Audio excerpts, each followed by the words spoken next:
Alors, bonjour nos élèves de la 4e année mathématiques et 4e année sciences expérimentales. Je me présente, je suis Madame Nedeg Zara Ben Salah. Je vous présente une leçon assistée par Monsieur l'inspecteur principal, Monsieur Fathi Ben Salah. Alors, cette séance est une continuité de ce qu'on a vu dans la première séance au cours de la leçon variation du pH d'une réaction d'une base faible avec un acide fort en solution aqueuse. Mais je vais continuer aujourd'hui par étudier les solutions tampons et leurs propriétés, les indicateurs colorés, définition et zone de virage, et avec une petite application. Je passe. Voilà. Alors, la généralisation, ce qu'on a fait la dernière fois. Pour toute réaction entre une solution aqueuse d'une monobose faible B et d'une solution aqueuse d'un monoacide fort, on a pH initial 1,5 pKe plus pKa plus log de Cb, l'équation de la réaction de dosage d'une base faible par un acide fort, B plus H3O plus, on obtient BH plus H2O, réaction totale. La courbe du dosage présente deux points d'inflexion, l'équivalence acido-basique et l'état du système tel que N base égale à N acide, d'où Cb égale CaVaE divisé par Vb. pH à l'équivalence inférieure à 7, à l'équivalence le milieu est acide, pH à l'équivalence égale à 1,5 pKa moins log de la concentration de BH plus à l'équivalence. Au point de demi-équivalence, Va au point de la demi-équivalence égale à 1,5 VAE et pH à la demi-équivalence égale à pKa du couple pH plus B, la base dosée. Je passe aux solutions tampons. Alors, voilà la courbe qu'on a tracée la dernière fois. Voilà notre courbe. Je m'intéresse maintenant à cette partie de la courbe. La voilà. Au voisinage de la demi-équivalence. Vous observez bien que la tangente à la courbe est presque horizontale. Presque, j'ai dit. Mais réellement, la tangente D est un point d'inflexion. Donc la tangente, elle coupe la courbe. La pente de la tangente change de signe en un point d'inflexion. Voilà, on a presque, tangente, presque, la tangente à la courbe au point D, elle est presque horizontale. D est un point d'inflexion, c'est le point de demi-équivalence. Alors, au voisinage de D, le pH varie légèrement. Ici, on est en train d'ajouter de la solution de la base forte, H3O+. Voilà. Autre propriété de ce point d'équivalence, au point de demi-équivalence, la moitié de NH3 a réagi et la moitié, elle est restée. Donc, la concentration de NH3 à la demi-équivalence est égale au nombre de moles restants Ca fois VAE sur 2 divisé par le volume Vb plus VAE sur 2. Concentration de NH3 à la demi-équivalence. Concentration de NH4 formée à la demi-équivalence. Nombre de moles de NH4 formé à la demi-équivalence égale là. Ca VAE sur 2. Voilà. Concentration de NH4 à la demi-équivalence égale là. Ca VAE sur 2 divisé par VAE sur 2 plus Vb. Donc, ce qu'on remarque, qu'en ce point, la base et son acide conjugué ont la même concentration, ont la même quantité de matière. Donc, NH3 à la demi-équivalence au point D est égal à NH4 au point D. Donc, l'acide et la base conjugués sont en quantité égale. Au point de la demi-équivalence, on ajoute H3O+, le pH varie légèrement, même si on ajoute une base faible ou bien forte, mais avec un ajout d'une quantité modérée. Le pH varie légèrement. Est-ce que le pH au point D varie suite à une dilution? Non, on a dit que le pH à la demi-équivalence est égal à pKa. Donc, suite à une dilution, le pH reste constant. D'où on dégage ces deux propriétés. Au point de demi-équivalence, le mélange possède deux propriétés. Son pH varie faiblement par addition d'une quantité modérée d'acide ou de base, faible ou fort. Son pH reste pratiquement constant suite à une dilution modérée. Voilà ça pour le cas de dosage d'une base faible par un acide fort. Ce mélange maintenant à la demi-équivalence est appelé une solution tampon. C'est un mélange d'une base faible et d'un son acide conjugué dans des proportions égales. Je vous rappelle maintenant ce qu'on a vu avec le dosage d'un acide faible par une base forte. Déjà, on a fait ce TP, ou bien ce cours, on l'a fait. Courbe de dosage d'une solution d'acide éthanoïque CH3CO2H par une solution de soude NaOH base forte. J'ai travaillé avec une concentration de la solution acide 10 puissance moins 2 mol litre moins 1. Voilà. Et la concentration de la solution basique 10 puissance moins 2 mol litre moins 1. Volume dosé de la solution d'acide 20 ml. Voilà. Le pH à l'équivalence, on l'a fait dans la partie précédente du chapitre, en classe surtout, on l'a fait.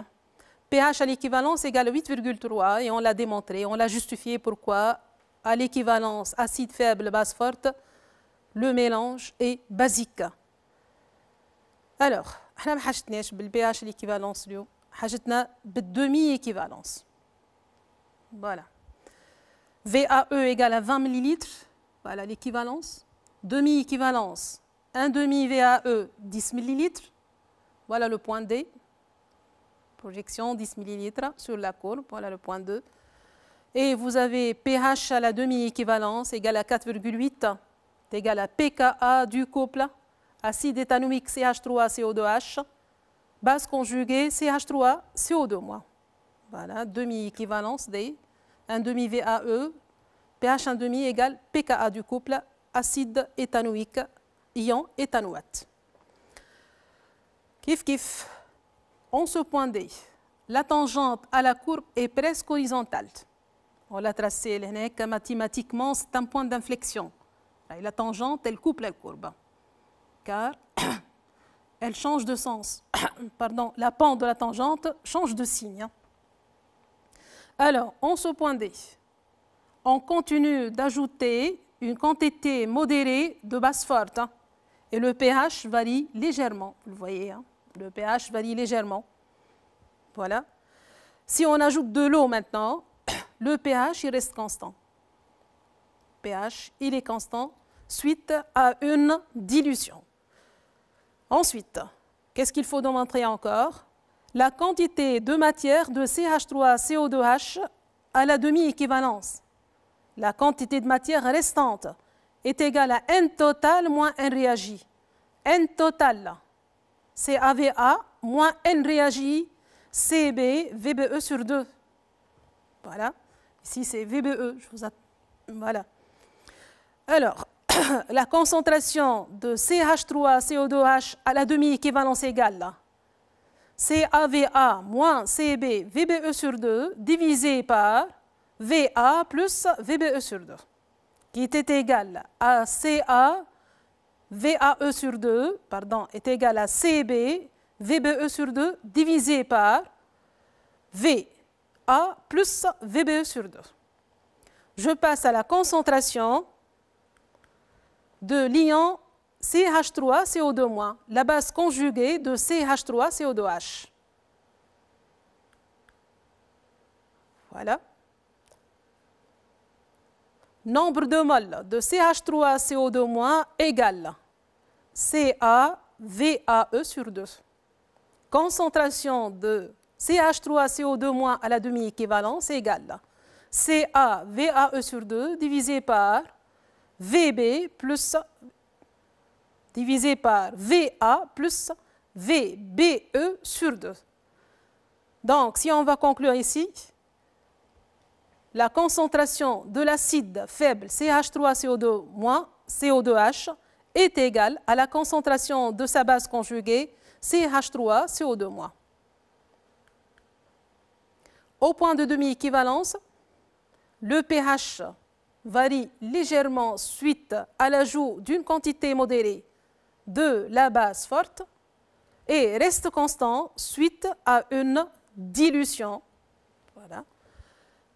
C'est une solution tampon. Voilà.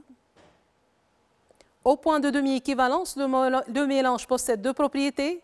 Son pH varie faiblement par addition d'une quantité modérée d'acide ou de base, faible ou bien forte. Son pH reste pratiquement constant suite à une dilution modérée. Voilà les deux courbes maintenant. Point de demi-équivalence pour le dosage d'un acide faible. Voilà. Et point de demi-équivalence pour le dosage d'une base faible par un acide fort. Au point de demi-équivalence, la solution est appelée une solution tampon. C'est un mélange d'un acide faible et de sa base conjuguée en proportion égale. Conclusion, une solution tampon est un mélange d'un acide faible et de sa base conjuguée dont le pH diminue très légèrement lors d'un ajout d'un acide faible ou fort en proportion modérée, augmente très légèrement lors d'un ajout d'une base faible ou forte en proportion modérée, reste pratiquement constant suite à une dilution modérée. Ce sont les propriétés d'une solution tampon. Voilà. On continue avec les indicateurs colorés de pH. Définition. Un indicateur coloré de pH est utilisé en petite quantité dans les dosages acido-basiques et constitué d'un acide faible dont la teinte est différente de sa base conjuguée. Zone de virage d'un indicateur coloré, comme exemple, pour le BBT, zone de virage entre 6 et 7,6. La zone de virage, définition, est l'intervalle de pH tel que la teinte de la solution est intermédiaire entre celle de la forme acide et celle de sa forme basique. La teinte sensible, pour le BBT, la teinte sensible est le vert. Il est jaune pour la forme acide, bleu pour la forme basique.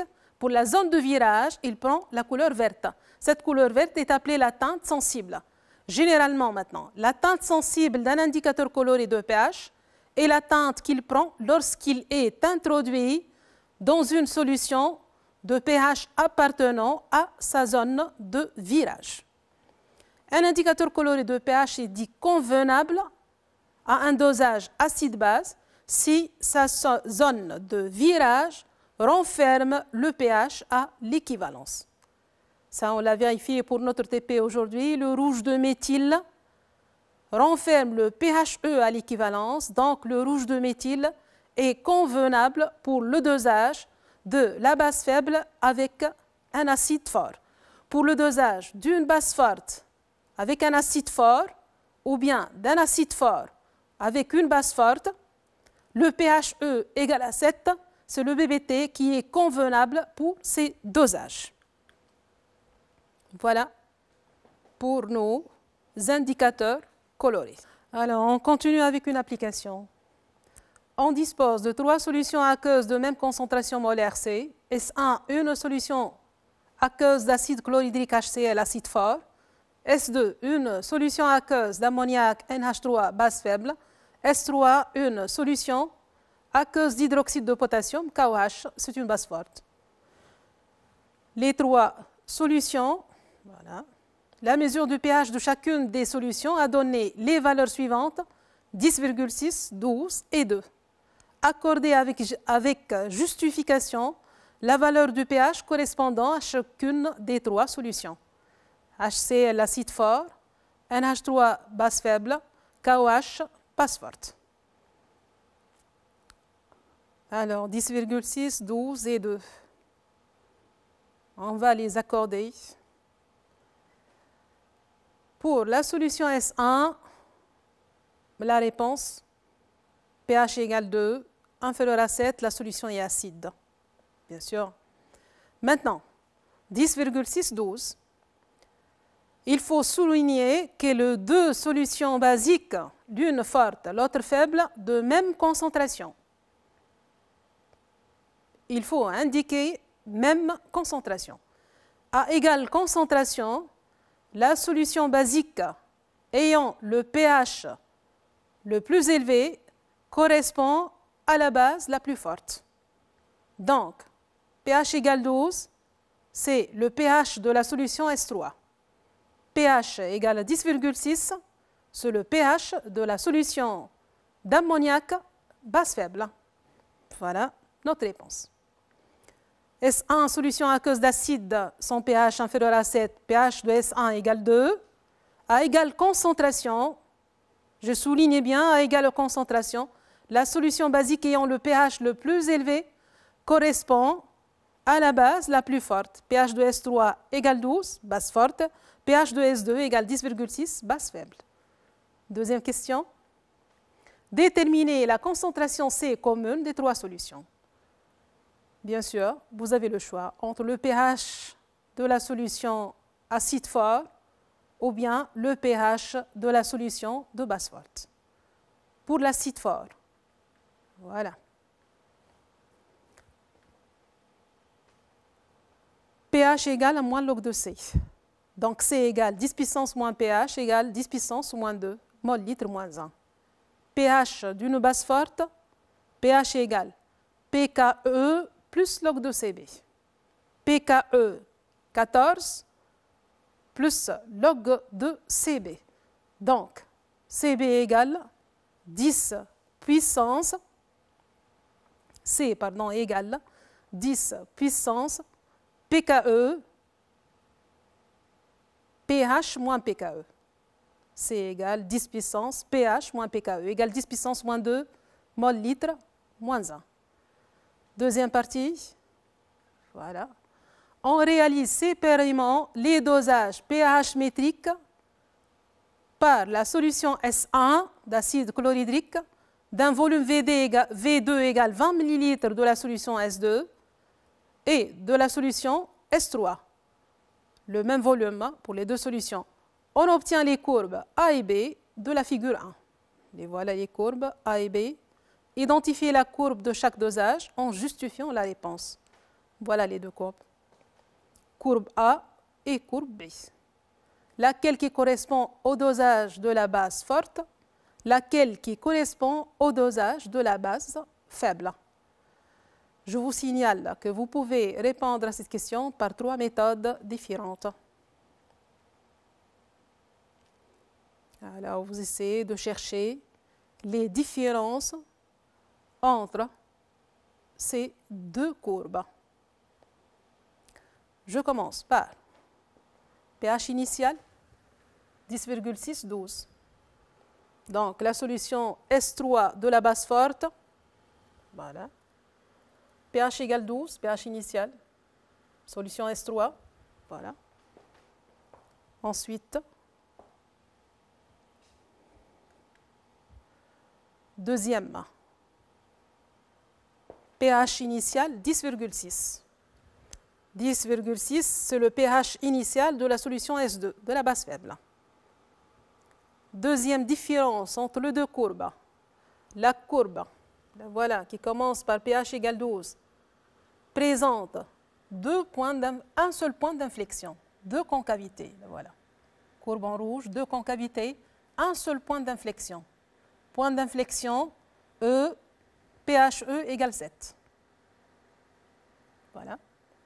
Cette courbe qui présente un seul point d'inflexion, elle correspond à la base forte.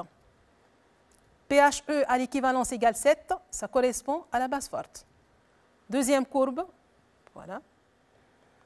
Vous avez première concavité, deuxième concavité, deux concavités successives de sens inverse. Donc on a un point d'inflexion. Deuxième, troisième concavité de sens inverse, on a un deuxième point d'inflexion. Donc la courbe B possède 2 points d'inflexion. Elle correspond au dosage de la base faible.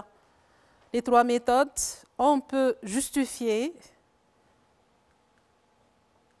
les courbes par ou bien pH initial de la courbe pH initial de la solution S3 égale 12, de la solution S2 égale 10,6, ou bien pH à l'équivalence, dosage d'une base forte par un acide fort, pHe égale 7, dosage d'une base faible par un acide fort, pHe inférieur à 7, ou bien par voilà, l'allure de la courbe de dosage d'une base forte par un acide fort possède un seul point d'inflexion. La deuxième courbe, dosage d'une base faible par un acide fort, possède 2 points d'inflexion. Déterminer le volume versé à l'équivalence pour chaque dosage VE1, VE2. Alors, qu'est-ce qu'on va appliquer? On va chercher le point d'équivalence. Si vous voulez, la courbe à l'équivalence, voilà, VE1 égale 20 ml et VE2 égale 20 ml. Voilà, par une méthode graphique. Ou bien en appliquant la relation d'équivalence acido-basique. Ca, VAE égale à CB, VB. Donc, VAE, volume versé à l'équivalence, égale CB, VB, divisé par Ca. 10 puissance moins 2 fois 20 10 puissance moins 3, divisé par 10 puissance moins 2 égale à 20 fois 10 puissance moins 3 litres. Deuxième méthode, c'est la méthode graphique. Par lecture directe sur la courbe, volume versé à l'équivalence, 20 10 puissance moins 3 litres. Voilà. D'accord? Donc, le volume versé à l'équivalence est le même pour les 2 bases fortes et faibles, car on a pris le même volume dosé et la même solution dosante. Donnez le nom de la solution obtenue au point D, citez ses propriétés. Voilà. Le point D, c'est le point de demi-équivalence de la courbe CB. Le point D, le point de demi-équivalence de la courbe CB.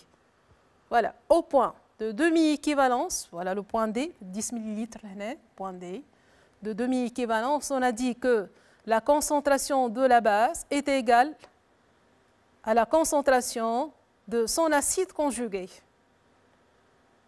Donc, c'est une solution tampon. Solution tampon, ses propriétés sont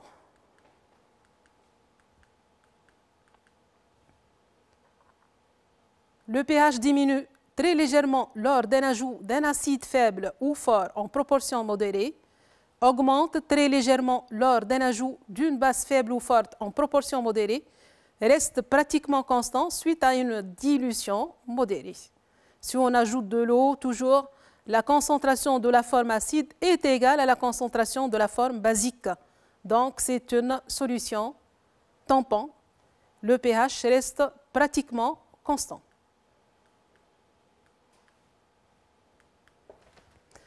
Déterminer graphiquement le pKa du couple acide-base correspondant à la base faible. D'après le point D, graphiquement. Donc, on va chercher le point D. Voilà le point D. Et par projection, 10 ml.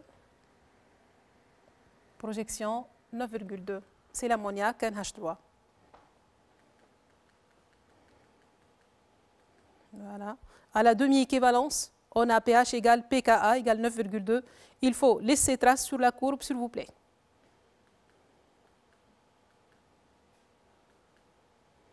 Écrire l'équation de la réaction du dosage. Question, écrire l'équation de la réaction du dosage. NH3 plus H3O+, on obtient NH4+, plus H2O. Cette réaction est totale. Voilà. B plus H3O+, on obtient BH+, plus H2O. Quatrièmement, on refait l'expérience du dosage de la base faible avec le même acide, mais en ajoutant un volume X d'eau pure à 20 ml de la solution basique. le pH à l'équivalence varie, diffère de 0,2. On donne pH à l'équivalence égale à 1,5 pKa moins log de NH4+. Justifiez maintenant si cette variation est une augmentation ou une diminution. Alors notre pHe, est-ce qu'il va augmenter ou bien il va diminuer? On a ajouté de l'eau. Quel raisonnement on va adopter? Vous avez le pH à l'équivalence, 1,5 pKa moins log de NH4+. Si on ajoute de l'eau, la concentration de NH4+ diminue, donc le pH augmente, il va tendre vers 7. pHe égale 1,5 pKa moins log de NH4+, 1,5 pKa moins log Cb Vb divisé par Vb plus VAE. pH' E égale 1,5 pKa moins log de NH4+, prime égale 1,5 pKa moins log de Cb Vb divisé par Vb plus X plus VAE. Le volume versé à l'équivalence ne varie pas car on n'a pas modifié la quantité de matière de la base dosée. Sur le même volume versé à l'équivalence, c'est 20 ml. Delta pH égale 1,5 log Vb plus X plus VAE divisé par Vb plus VAE positif.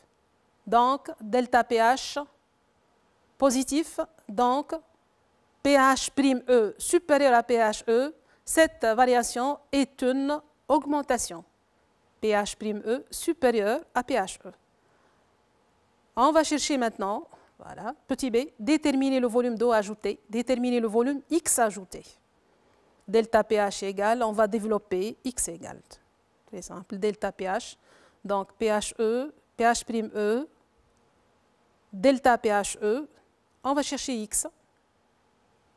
X égale Vb plus VAE, que je multiplie par 10 puissance 2 delta pH, moins 1, égale à 20 plus 20, 10 puissance 0,2, moins 1, égale à 23,2 ml, 23,2, 10 puissance moins 3 litres. Voilà notre application. Je vous laisse le temps, bien sûr, pour prendre note. Voilà. pHe, il varie suite à une dilution, il augmente, il tend vers 7. X égale Vb plus VAE, 10 puissance 2 delta pH, moins 1, égale 23,2, 10 puissance moins 3 litres.